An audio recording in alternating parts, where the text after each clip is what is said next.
In the previous video, we already add one router to our topology. So now we have 3 routers. Next, in this video, we are going to configure static routing. So PC3 will able to communicate with PC1 and PC2. Let's just start. Let's start with PC1. Let's say PC1 want to communicate with PC3. So the source is 192.168.1.10 and the destination is 192.168.3.10.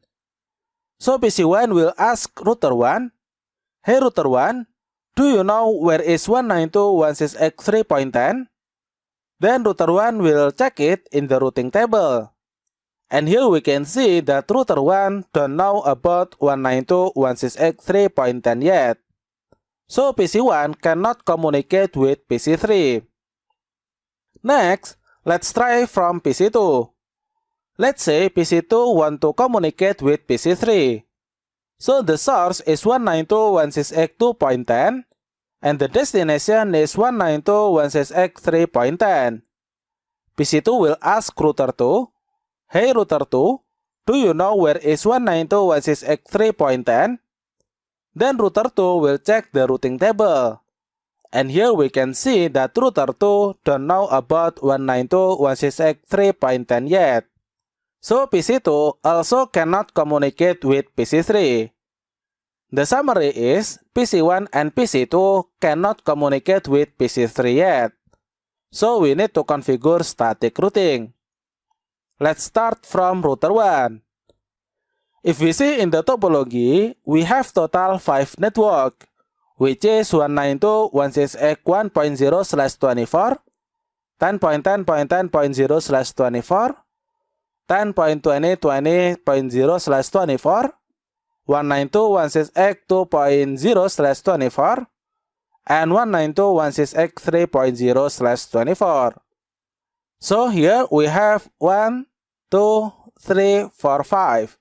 We have 5 different network. So each router must have 5 network in the routing table. Here router 1 still have 3. Router 1 know about 10.10.10.0/24, 192.168.1.0/24, and 192.168.2.0/24. Router 1 don't know about 10.20.20.0/24 and 192.168.3.0/24 yet. So we need to add 2 static routing in router 1. Let's start. Enable, configure terminal. Let's add static routing to 10.20.20.0 first.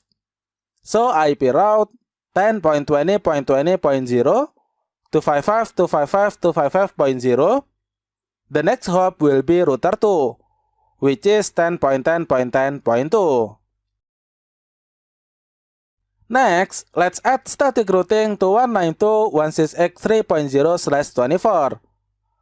So IP route 192.168.3.0 to 55.255.255.0, and then the next hop is still router 2, which is 10.10.10.2.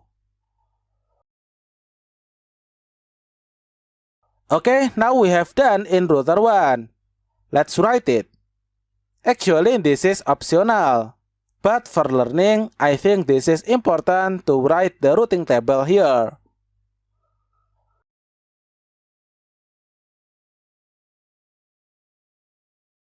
Okay, next let's configure on router 2. Router 2 should have 5 network in the routing table. Here we can see that router 2 already have 4 network. So we just need to add one more network to routing table, which is 192.168.3.0/24. So IP route 192.168.3.0 to 55.255.255.0, and the next hop is router 3, which is 10.20.20.2.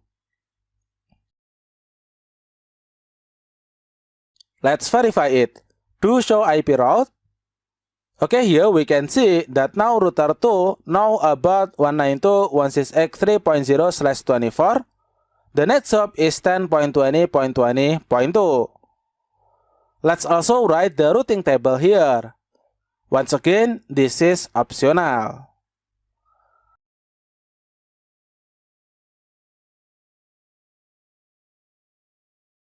Okay, now router 2 already have 5 network in the routing table. Last, let's configure on router 3. Here we can see that router 3 only have 2 network, which is 10.20.20.0/24 and 192.168.3.0/24. So we need to add 3 static routing, which is 192.168.2.0/24, 10.10.10.0/24, and 192.168.1.0/24. Let's start. Enable, configure terminal. Let's add routing to PC2. So IP route 192.168.2.0 to 55.255.255.0. The next hop is router 2, which is 10.20.20.1.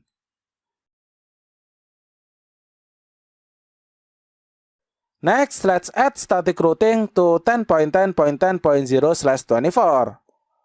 So IP route 10.10.10.0 to 55.255.255.0, and the next hop is also router 2, which is 10.20.20.1. Last, let's add static routing to PC1. So IP route 192.168.1.0 to 55.255.255.0, and the next hop is still 10.20.20.1. Okay, now we have done in router 3. Let's verify it. Do show IP route. Here we can see that we have 2 connected routing and 3 static routing.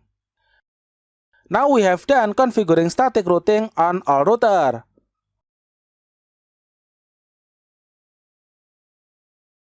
Let's try ping between all PC. Let's try from PC2 to PC3 first. Ping 192.168.30.10. Okay, here we can see that the result is success. Next, let's try from PC1 to PC3. Ping 192.168.3.10.